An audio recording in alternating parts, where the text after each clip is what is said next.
Welcome everyone to our Salesforce Field Service for Utilities webinar. I just want to walk through a few items with you as we let everybody come in slowly. So today, if you do have any questions, there is a widget at the bottom of your console, Q&A. Feel free to put your questions there. If we can answer those questions during the live webinar, we will. This is a roundtable discussion, so we'll do our best. If for whatever reason we don't answer that question, we'll save it for our Q&A at the very end. So with that, I just want to let you know that today's session, we're going to welcome our panelists. Our moderator today, Stephen Smith, will do an introduction to the session. The three roundtable discussions we do plan on having with you today are focused on Atmos's energy journey to SFS. We'll talk about field service use cases for utilities and next-gen field service capabilities with Agentforce. So with that, I'm going to hand it over to our moderator today, Stephen Smith. Thanks, Erica. Much appreciated. Stephen Smith, I'm the VP of Industry Solutions at The Absolute. I'm ex-Salesforce Field Service Product. I'm ex-Click Software, if you guys have heard of this solution, really well known in the utility sector for many, many years. Altogether, probably 25 plus years across the globe, across industries. And before even doing that, I was 10 years at a California utility focused on field service, construction, a lot of construction, but also maintenance and activities like that. For 13 years, I've sponsored a utilities user group of Click Software and Salesforce customers. So happy to talk more on that later. Here we've got a great panel of personnel, lots of experience to draw on from a number of different angles. First, I want to just introduce Brian Traves from Atmos. Senior business analyst, longtime utilities user group member. I think, Brian, you were the chair for the UUG at least a couple times over the years. Great to have you here.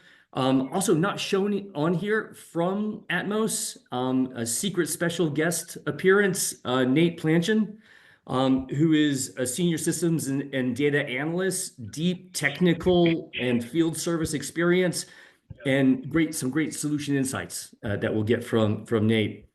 Last not least, Mike Hatch from Salesforce, a principal enterprise architect, a wealth of solution and industry knowledge. Mike, I think you have over 31 years of experience, and why don't you have gray hair as well? I don't know, but pleasure to have you here today.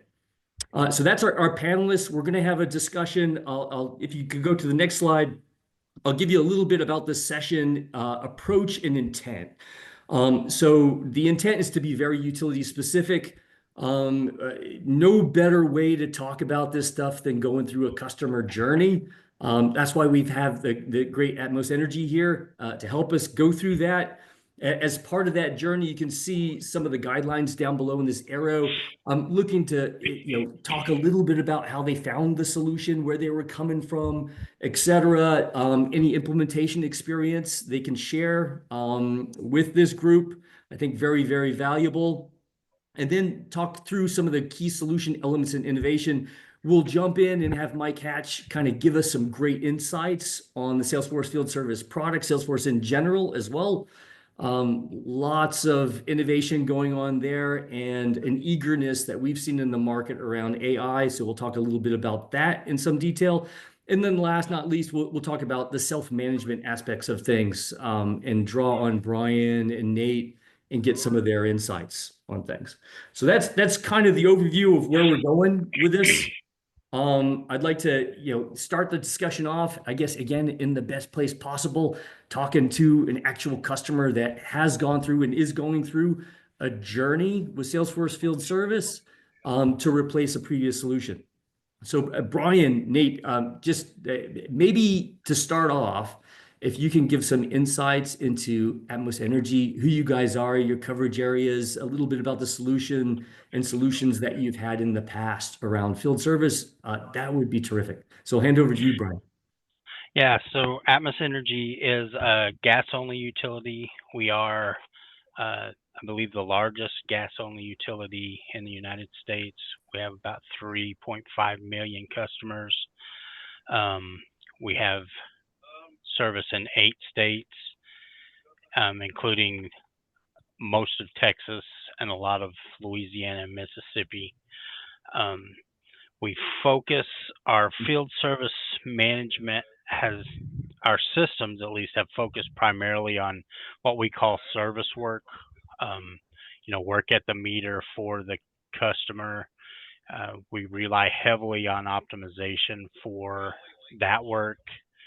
Um, but we also do some of our what we call compliance, which is just inspecting and maintaining company assets. We do most of that through the system. We just don't rely on optimization as much. Mm. Um, our real journey, well, I guess we my real journey started when we started going to Click Schedule, and that's when we really started relying on the optimization piece. We went live with Click Schedule back in 2013, and as I said, we relied heavily on optimization. Uh, what what the system put out there for a schedule is what we intended to be the schedule for the technicians. Um, we didn't have people coming in trying to clean the schedule up every day or second guessing what the system scheduled. Um, of course, being a utility, a gas utility, we have leaks and other emergency situations that disrupt that schedule. So we relied also on the end day optimization to fix and clean that up. Um, but also with Quick Schedule, appointment booking capacity was a big thing for us. Being able to bundle Yeah. certain order types together so that it all goes to one guy at the same time. Um, Planning our shifts with being able to designate certain order types to certain shifts that a tech was working. Some of those kind of things are the primary things that we've relied on the system to do for us. Um, it, Especially in Click Schedule, and then moving on. Of course, it came to a time where Click Schedule was coming to an end, so we had to pivot a little bit there. Yeah, that end of life was a catalyst certainly to move to another solution. Maybe Brian, Nate, like insights into that selection process. What did you guys go through? Anything you learned as part of that process? What did we go through? It was it was it was long. It was a lot longer and more arduous, I think, than we even realized at the time. But Yep. we really started looking for another solution clear back prior to the Salesforce acquisition of Quick Schedule. Yeah. So we were looking at going to the cloud product then, and then the they announced the the new on-prem version. I think that was 8.4, and Yep. then with the Salesforce acquisition, then everything kind of went up in the air, because there's not a clear upgrade solution anymore. It's pretty much whatever we did was going to be a new product. Mm. So we started looking at what's out there, because before that time we really weren't concerned with what else was there. We were pretty happy with Quick Schedule. Um, we quickly narrowed it down to basically two front runners, one of which was obviously SFS.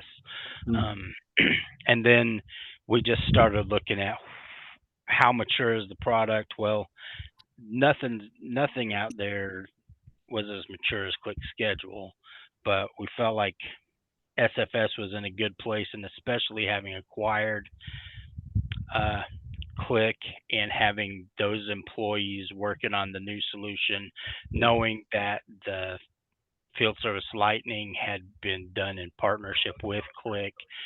So just feeling good that the product was going to be heading in the same direction. And then another thing that really, for me especially, pushed SFS over the edge was the relationships that carried forward from Quick Schedule into Salesforce, because I knew a lot of people I could reach out to and count on for help and sometimes just encouragement when necessary. Yeah.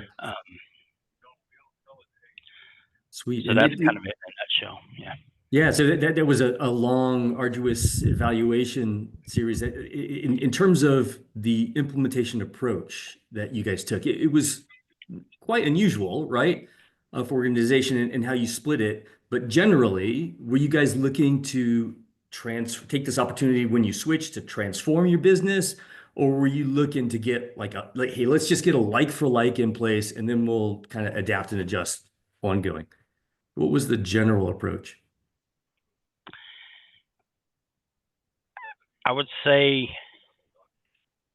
as much as like for like as possible, Mm, was what we were looking for. I mean, well, obviously, with a newer product, we hope to be able to improve um, yeah. on what we got from the system and ultimately the processes. But initially, we were looking pretty much for a like for like to get us to, for one thing, to manage change management a little bit. The closer we stay in, the fewer processes we have to adjust, the easier it is to ease them into a new system before we start doing other changes that might change the way they do business.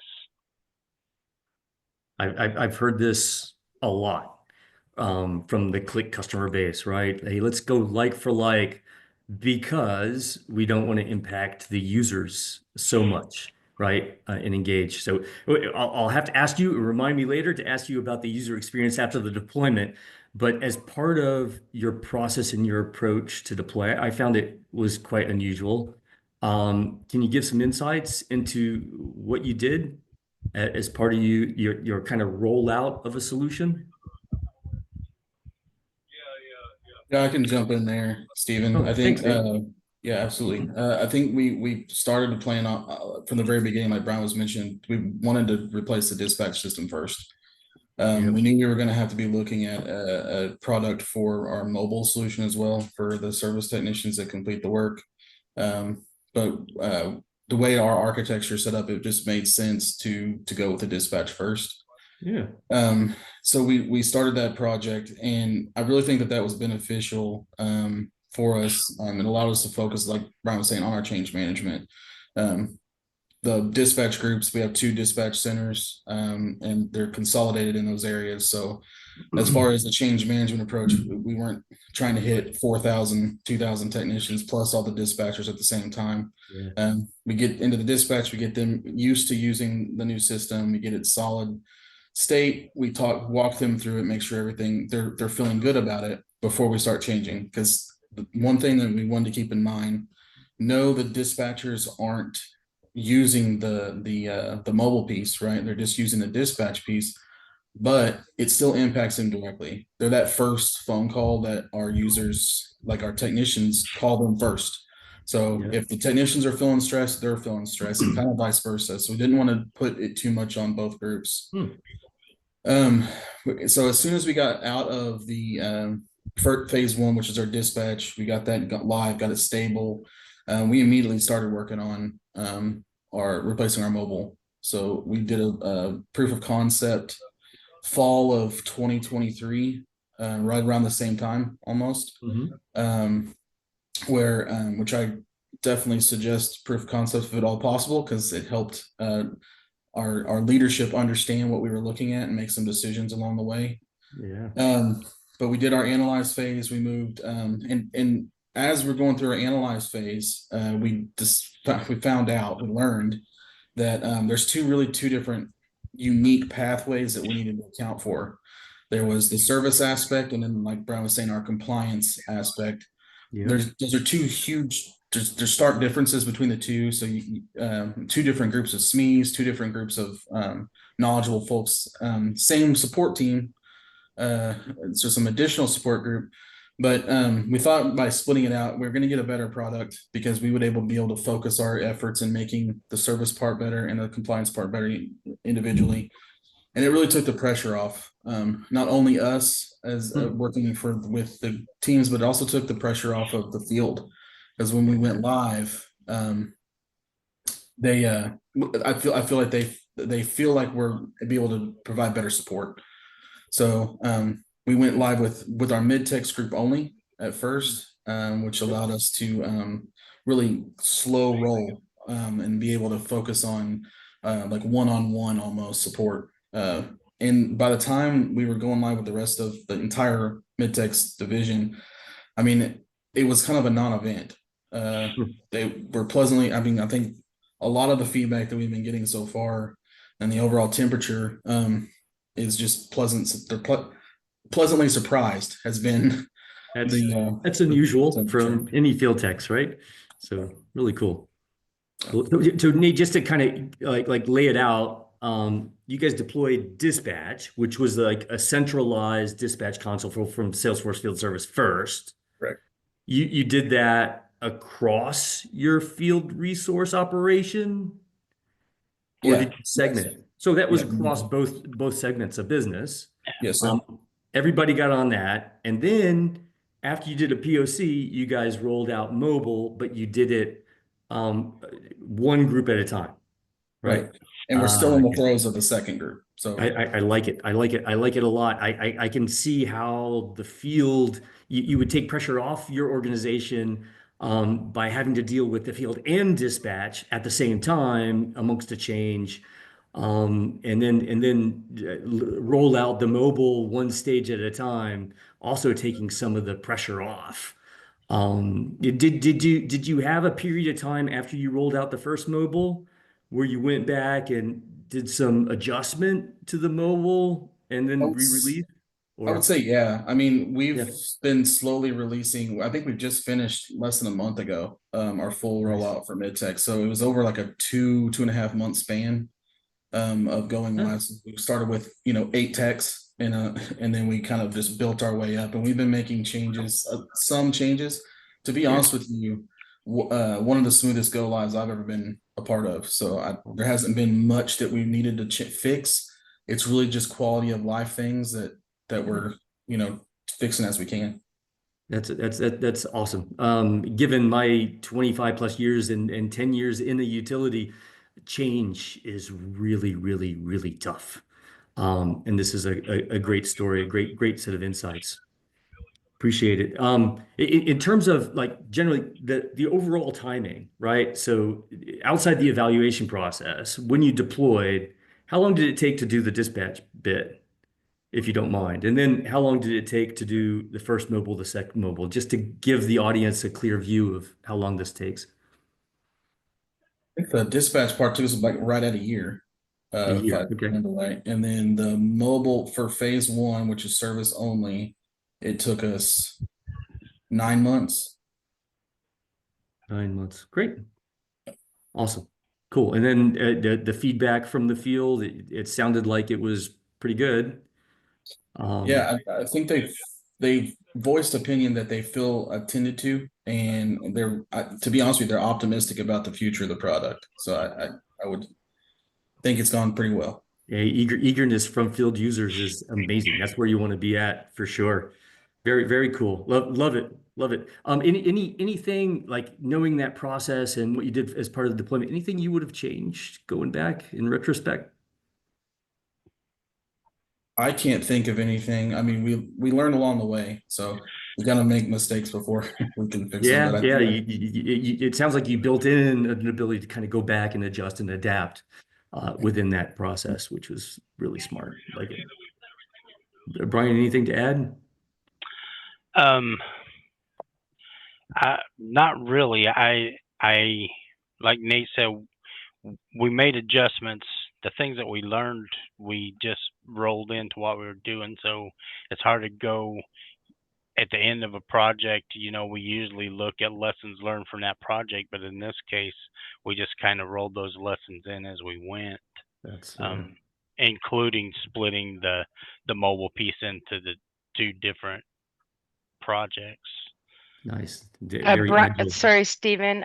Brian, Nate, I guess to answer, I know you kind of split up how long each stage took, but the question from the audience was, how long did the overall implementation take? From beginning of dispatch to fully implemented will be almost 3 years. Is that right, Nate? Am I counting that right? Because we did the whole dispatch piece and then the first mobile piece, and now we're in the middle of the second or the third overall piece, which will roll out April, May, June timeframe. Yeah. And you had a period of time where you ran with dispatch and you weren't doing mobile, you were doing a proof of concept with mobile Yeah. and assessing that so that you could get more educated, more aware, ensure Right. that was going to fit your needs. And then it was almost like a second project that happened after a period of time running just dispatch. Right. And we could have done it faster. We could have done it all at once, which would have probably been a 1.5-year project or so, but it would have probably killed Nate. I mean, We don't want to do Nate that. has carried a heavy load, I will say, on all of this as far as making sure that testing and everything gets and all of the requirements are gathered properly. So, I mean, it really would have been hard on all of us to try to put it all into one. Yeah. So it was a pretty slim team. Any like for the audience, any numbers on your side in terms of who were involved? And then I'll ask you about D-Absolute and what you felt D-Absolute could have done better or did well. As far as we basically had 2 IT resources and Nate, I would say 2 resources from your team, which is kind of a interface team between IT and the business. Yeah. And then for the dispatch piece, we had quite a few from dispatch and other areas, QA that helped in the testing. And mobile, we had fewer helping in the testing. But I mean, what's a ballpark number of actual Atmos employees that have been involved? 25? Yeah, Really, truly involved. at the Gotcha. most. There's like SMEs and all this as well. And Yeah, if you add in SMEs, probably 30 or 40. okay. Nice. Nice. Very, very, very nice. And then anything stand out in terms of the capabilities within the product set, like anything shocking to you as you moved from Click to Salesforce Field Service? Shocking. Yeah. And you weren't using Click's mobile solution. You was using another party's mobile Right. solution. Right. Yeah. Yeah, that was part of the reason that we didn't do dispatch and mobile all at the same time. I don't know about shocking. There are pieces that, like, we use center of work pretty heavily in Click. Yep. The solution that we were able to get in SFS was not, it doesn't do the same thing. So if there was anything that didn't meet expectations, I would say it's the polygons and the ability to do that kind of work. Other than that, everything that we looked for basically has been, if it wasn't there when we made the decision to go to SFS, has come along. So I wouldn't say shocked, but I've been a little bit surprised at how quickly SFS is ramping up Innovation. Yeah. to becoming what we were. becoming and surpassing what we expected from Quick Schedule, because Quick Schedule was much more mature product, and a lot of it was built with people like us in mind. And I feel like where SFS started, it wasn't so much. Yes. Um, it was I feel like it was meant for maybe smaller customers who were using the Salesforce CRM and wanted to be able to do some scheduling of their people. I I would tell during our dispatch phase, I would tell people it started for like a guy running 6 plumbers out of his garage, so they're ramping up to being able to handle a utility like us. And I guess it is a little shocking that it's happening as fast as it is, really and truly. Yeah, I think that was to your point earlier of the click employees that came across. Yeah, Having done it before, I always use the analogy of me changing my brakes. The first time I changed my brakes, I got really, really, really dirty, and it took me a really, really, really long time. Now I don't get nearly as dirty, and it happens really quickly. yeah, So makes sense. yeah. Makes perfect sense. Sweet. In any other words, like the de-absolute side, I mentioned that. Anything we can do better from a de-absolute perspective? Um, I don't think so. I've I feel like we selected the absolute because they fit the culture at Atmos.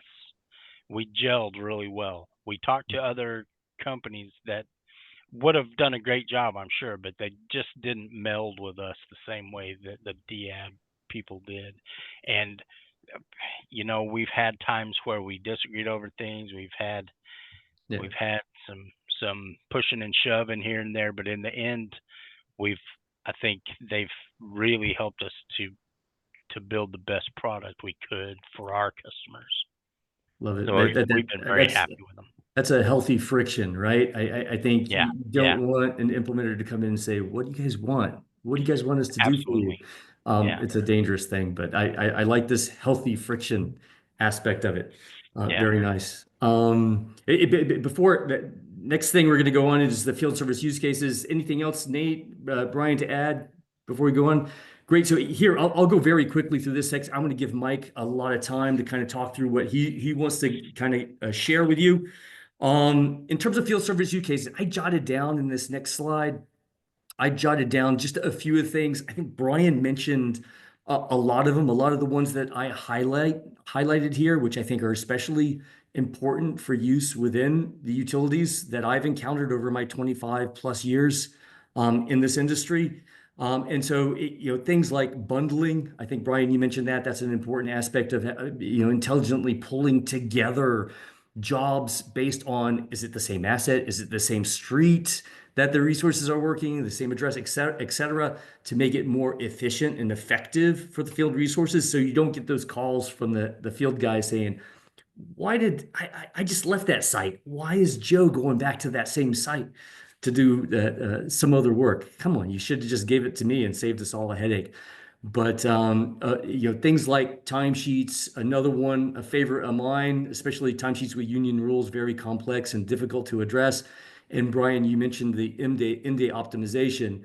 I just thought I would throw this up here to give kind of a flavor and kind of get a look-see from both you, Brian, and Nate, as well as Mike, what's not on here, right? What did I miss that is critically important? And certainly, I haven't included any like AI aspects. There's an eagerness in the market for it, but it probably should be on there as well. So I'll just pause and get your thoughts, Brian, Nate, and Mike.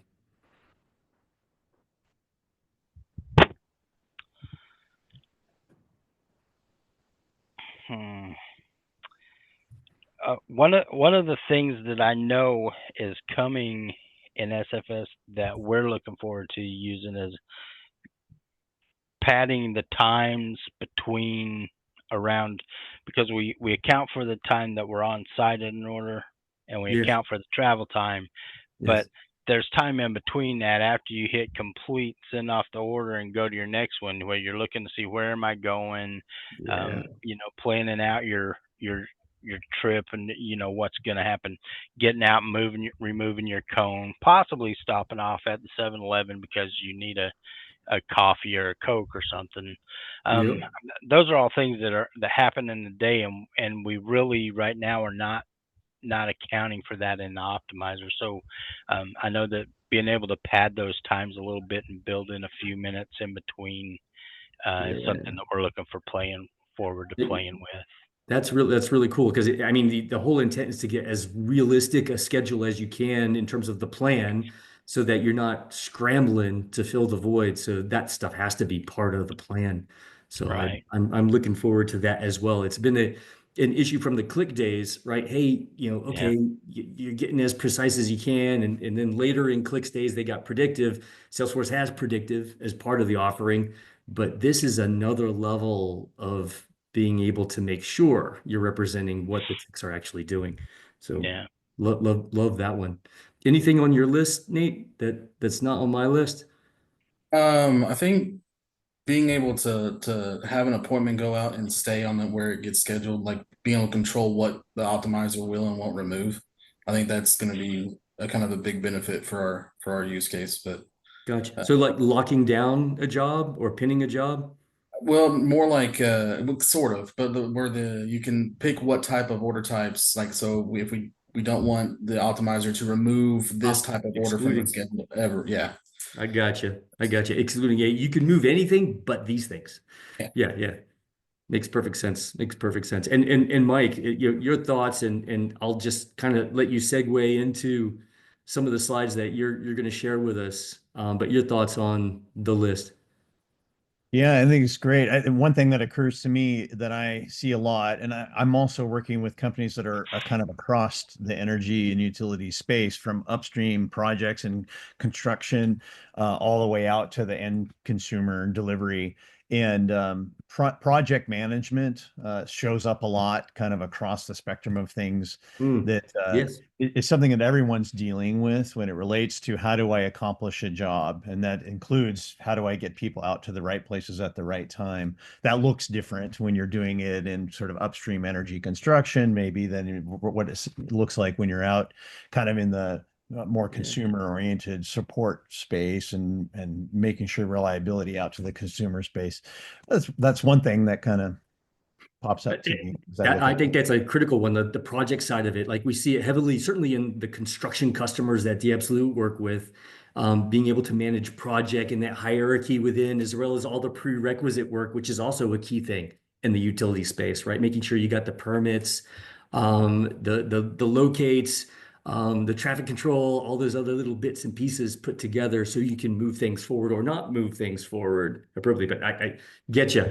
I will revise my list based on that input, Mike. Thank you very much, as well Yeah, you as want to get the right finding the equipment and the right people at the right time, and sometimes those things don't align. So, how do you make sure you're getting them to show up? engaging third parties and all sorts of funness, right? Mm. Sweet. So in terms of, I think we'll go to the next slide based on time. Thanks, Erica. Next gen field service capability. So, Mike, I wanted to give some time to talk about what's the most recent stuff, what's coming, to kind of light a little bit of a fire in all of us of, okay, here's what we can expect going forward. Yeah, you bet. Thanks, Stephen. I appreciate that. And I'm sure everyone has been, if they're dealing with technology, looking at and trying to figure out what does generative AI mean. And I'm Mm, going to talk a little bit more about that. Of course, Salesforce is pivoting quickly to bring to bear the value of the generative tooling to the business space, and it's disrupting everyone. Like, I mean, this is something that is hitting us hard. I'm seeing that talked about in all kinds of circles. We're hearing it talked about in the political realm, even, right? Or like, what does this mean related to what we have to do to adjust our business? So I'm going to highlight a little bit of what Salesforce is doing. And it started a few months ago with Dreamforce, and we started talking about our response to that, just to kind of help you understand where we're at, and what that means and how you could look at it for your own business. Um, the first slide I would talk about is just as we look about the value of what AI means within the utility space. mhm. The amount of efficiency cost savings is significant. Already our customers are seeing, half time reduction in hours. You see 38% out kind of in the utility working hours, or 25% uplift in productivity, and a 3-minute reduction in call times. The value opportunity within the space, as you see on the right there, is very significant. And our customers that are early in this work are already seeing massive gains, not only in the customer facing aspects of it, right? So we often think about it as maybe like what was chatbot, and like how customers are interacting to try to answer questions before it goes to an agent or something like that. But even internally, to bring knowledge into answering questions for the internal employee and taking expertise that often kind of lives within senior folks that have been doing it for a really long time, and making that expertise be something that can be brought to bear really quickly to answer questions for people internally as they're answering the phone or they're talking to a technician, that corporate knowledge becomes a part of it. And that's a part of this uplift. If you go to the next slide, the Agentforce is the brand by which Salesforce is talking about our latest, and honestly, this is like the third or fourth iteration on generative AI tooling for Salesforce. That's how fast this market is moving now. I feel like Intertime was fast before today. Now it continues to just get faster and faster. And Salesforce has also been focusing quite a bit within the energy and utilities sector, right? So Salesforce Field Service is a part of that. We're also then, with our energy and utilities cloud products, bringing to bear capabilities, much like the Atmos team was talking about. Like there's iteration and improvement that happens, get started quickly with a solution set and build upon that. And we've been doing that now to layer in energy and utilities capabilities on top of our core sales and service and field service products. But agents is about creating automated tooling that supports the roles that you're already doing. This is the way I'm seeing it as I talk to customers now. When we talk about customer journeys, it's about an agent for supporting not only service, but maybe, energy, green energy question and answers, right?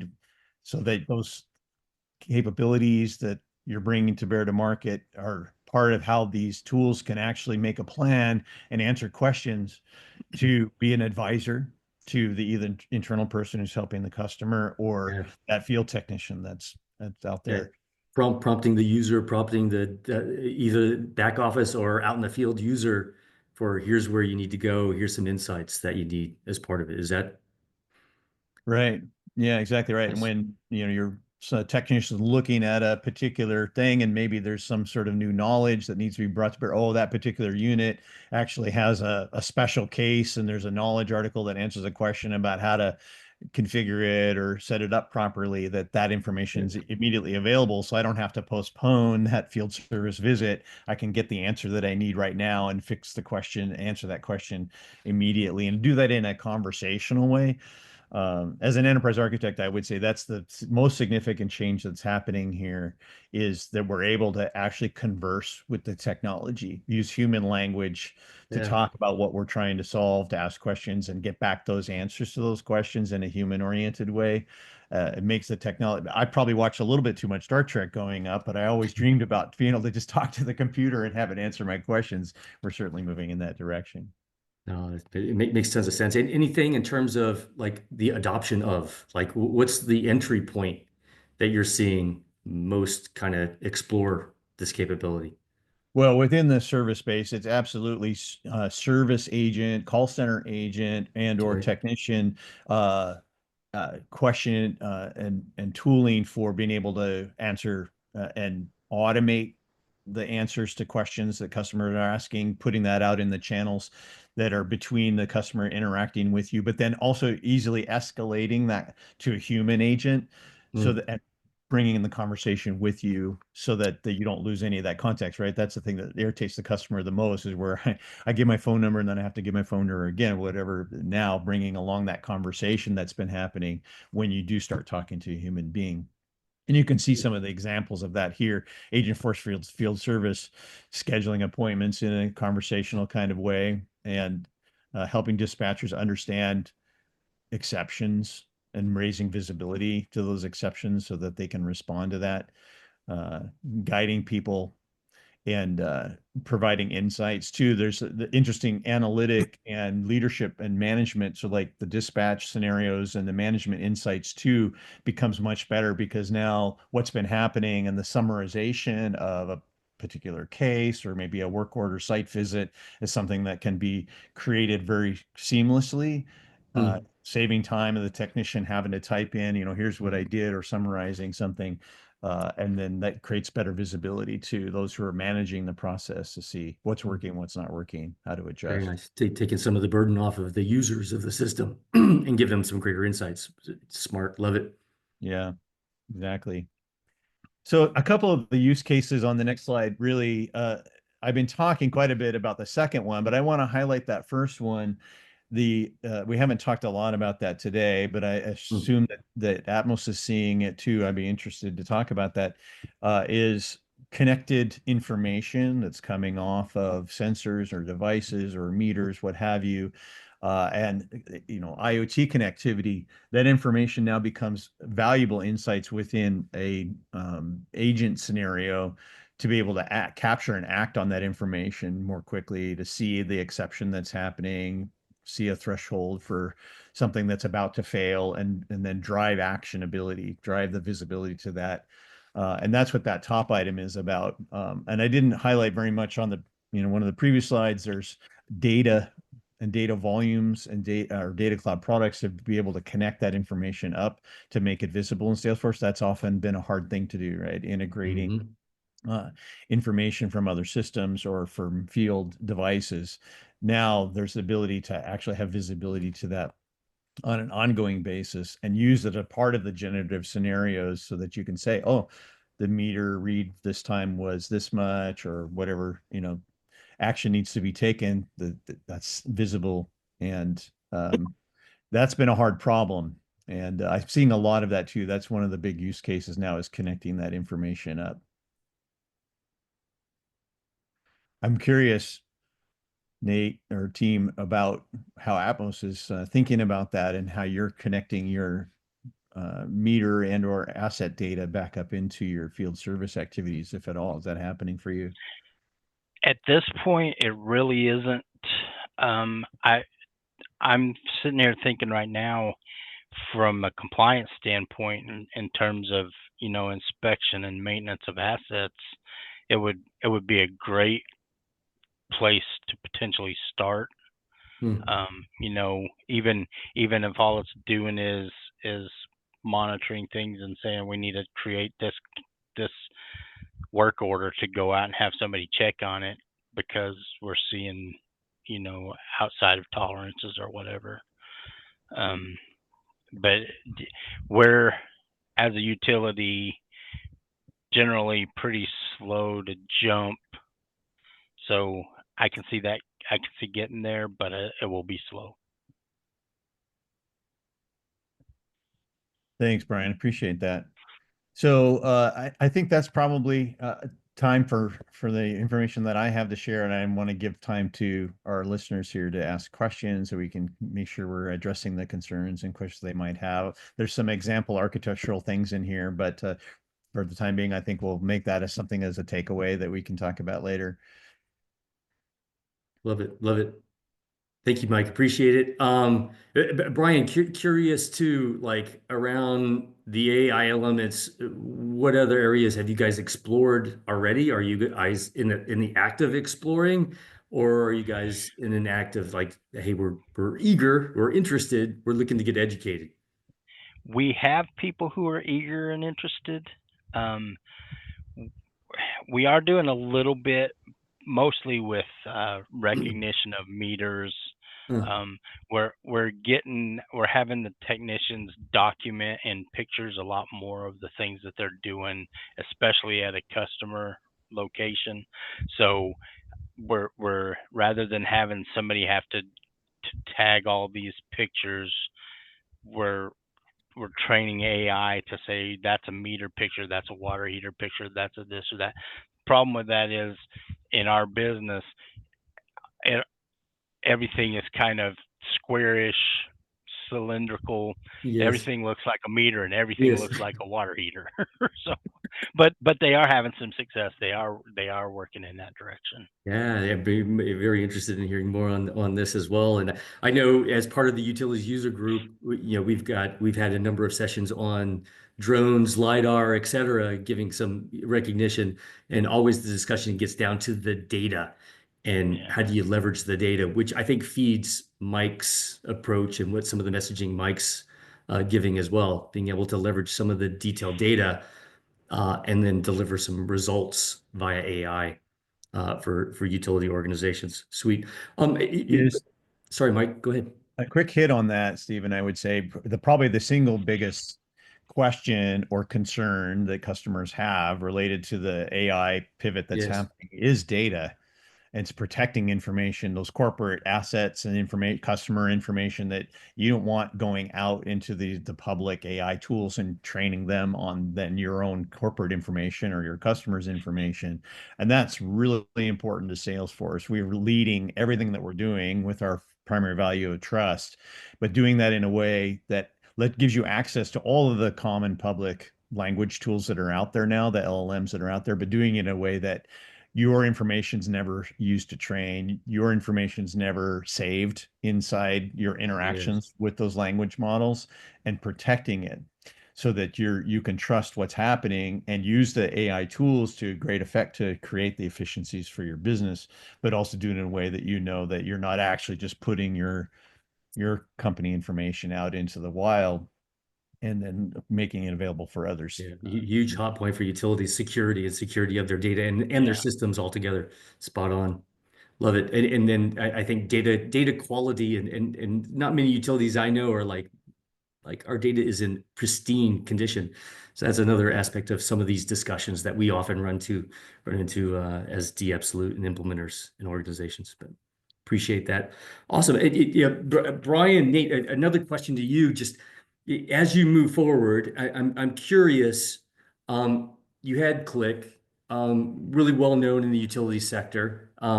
There was a level of effort, input, management of the system to administer this whole thing. What are you seeing as a difference in terms of being able to manage the solutions, be it Click versus, in this case, Click versus Salesforce Field Service? Wow. That's a lot. Sorry. Yeah, yeah. But I lived in Click for 12, Yeah. 13 years. So it was, um, it was second nature to me. Everything there. I expect that Salesforce SFS will get to the same place. I think there are things about it that are easier as far as administration and maintenance. It's just that they're different, so it's a matter of and I'm also 13 years older, so the brain doesn't necessarily take in the new things as quickly as it did. Um, but we look to do all of that internally as far as just administering and making Yeah. changes and updates as needed. Great. And I'm sure my experience and what I hear from others is the training is much more available, certainly with Salesforce Field Service. So it's easier to kind of skill yourself up on Yeah, this. The other chief complaint I heard from not just utilities, but also in the oil and gas, the comm sector is availability of resources that are skilled yeah. in the product and solution was a big plus for these guys. So sweet. Appreciate that. And Erica, I think we're kind of running close to time. I wanted to throw out my typical pitch before we answer questions. And I've been preaching this for a long time. There is a definite trend for the 25 plus years I've been in field service and focused only on field service towards a number of key elements. Towards greater precision, greater operational agility, and greater intelligence. And you can definitely see the intelligence aspect of this really ramping up and accelerating.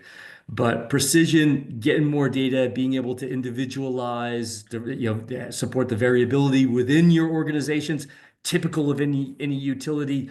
The agility aspect, being able to pivot very quickly, but also engage your customers and engage your employees better by being able to adapt the solutions quicker. And then the intelligent aspect, as I said, this one, people were, when I started 25 years ago, when I said AI, people would say, black box, dude, like, let's not talk about that. Now people are asking about AI and intelligence, not just AI, but the level of intelligence and automation within the solution to address their problems. Even the ability to combine intelligence and agility, right? Now I'm talking to comm sector, they're saying, you know what?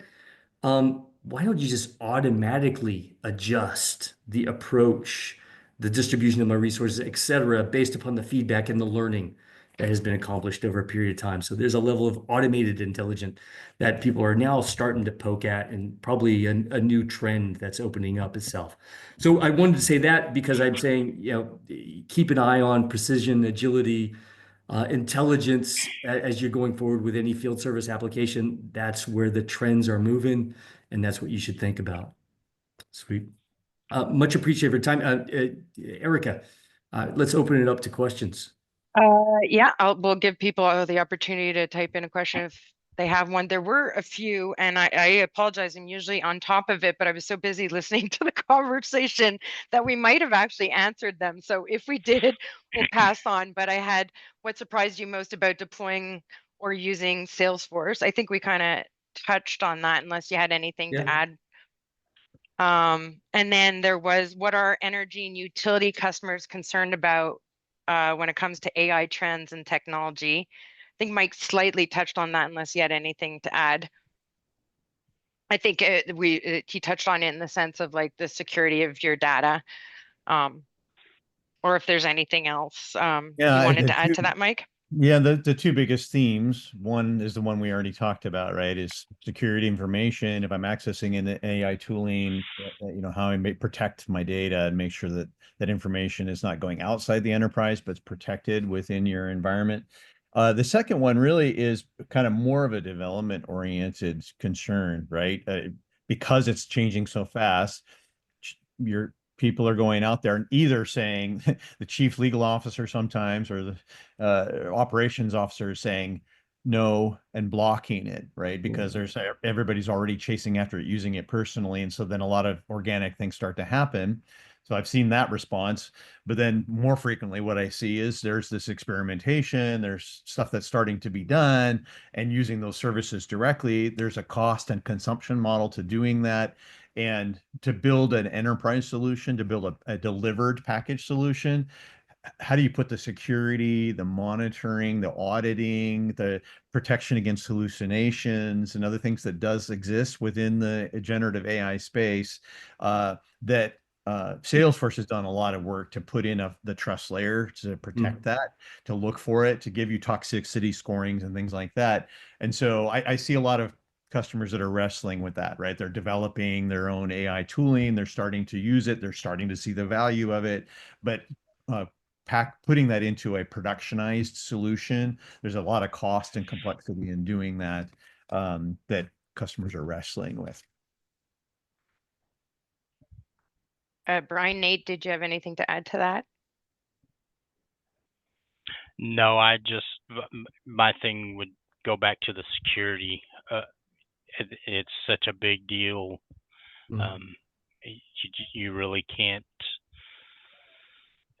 That's going to be the biggest piece for us, and I like what Salesforce is doing in that regard.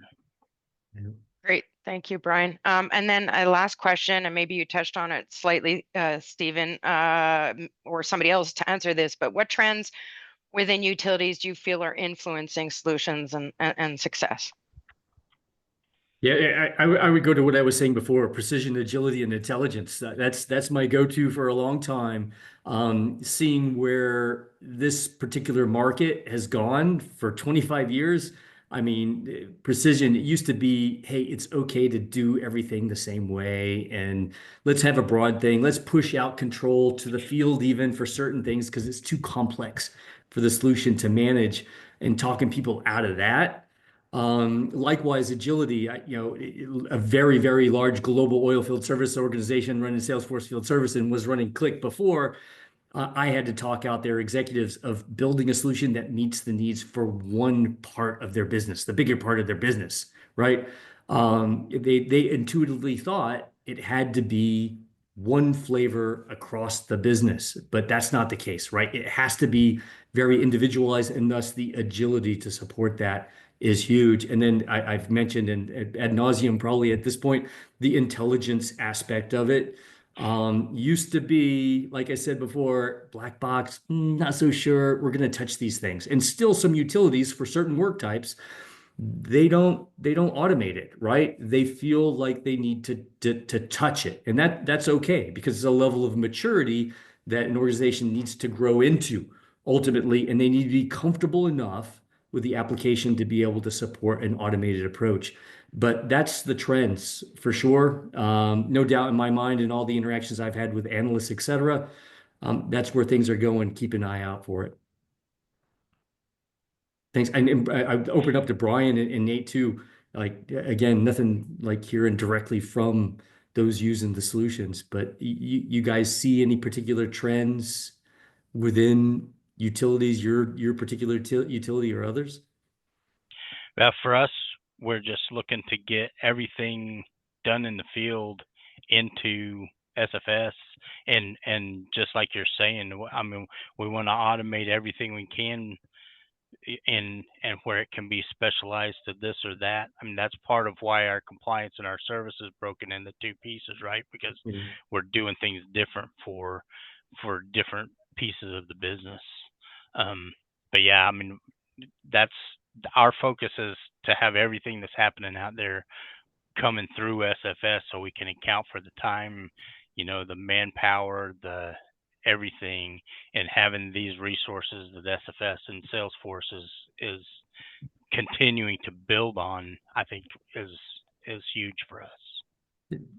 Another thing that kind of came to mind, Brian, as you're going through it, maybe I'll pause mine. Nate, you came off of mute. I'll let you talk first. Yeah, I was just gonna add. I think that so far we've just been building like for like. I think that the next up to this point and up till like mid of next year, it's just get what we're doing into Salesforce. But I think Yeah. after that, we're gonna start looking at revolutionizing our business using this tool. Awesome. Absolutely, yeah. Awesome. That is very cool. It kind of dovetails into what I was thinking about, Nate. Mine's crossed over a little bit. Atmos has, historically, for me, and my perspective across many utilities across the globe, you guys have been very out of box, right? You guys don't do a lot of customizations on the things, which I've also see as a trend. Starting in this thing, people had no problem customizing. They wanted to customize every solution they touched. You guys have been special in that regard. You guys stay as out of the box as you possibly can get. So that I would say is another trend I've seen kind of evolve over the years, and definitely towards let's not customize. There's still a good number of utilities that, hey, we want to tailor it to our particular approach. And that's fine, and you can do that. It's great, and it's supported. But I'm curious your thoughts on your own organization and how you produce and enforce this out of box mindset. Well, Salesforce offers quite a bit of flexibility to stay out of the box, right? So we don't have to do as much customization just because of the product we chose. And part of the reason for that for us is, again, especially looking at Salesforce, we have 3 releases a year. We have to go back and test everything, make sure it still works. And the more customization you got, the more chance you have that they change something or improve something that causes unwelcome effects on a customization. So for us, it's just um, we don't have time for it. I mean, I understand, and we want our end user to have the best possible experience Yeah. that we can. Um, and I know that sometimes you can customize things to to to go. I know of specific customers who do a lot of customization for that reason, Yeah. but we want to customize if we have to, but we want to keep it as out of the box as possible because it's easier to maintain and fewer headaches for those end users oftentimes down the road as well. Makes perfect sense. It goes into that agility aspect of it. You don't want Yeah, to yeah, paint yourself into a corner and now, absolutely. whoops. Yeah, now Right, we're going to have this other process that circumvents the application. right. Makes Yeah. sense. Cool. Appreciate that. Erica. Yeah, we're at time. That was all the questions actually. So with that, obviously a big thank you to our guest speakers, Mike from Salesforce, Brian and Nate, especially for taking the time out of your busy schedules amongst your continuing deployments. So thank you for sharing your insights. Thank you to all our attendees for joining us today. Like we mentioned, as always, we'll be sharing an email with a link to the recorded session in the coming days. And we'll also add a link in case anybody's interested in joining the user utility group. It's an independent group, but we do have a link we can share with you if you'd like to request becoming a member and following those sessions with them. So thank you very much, everyone. Have a great day. Thank you again to our guests for being here. We appreciate your time.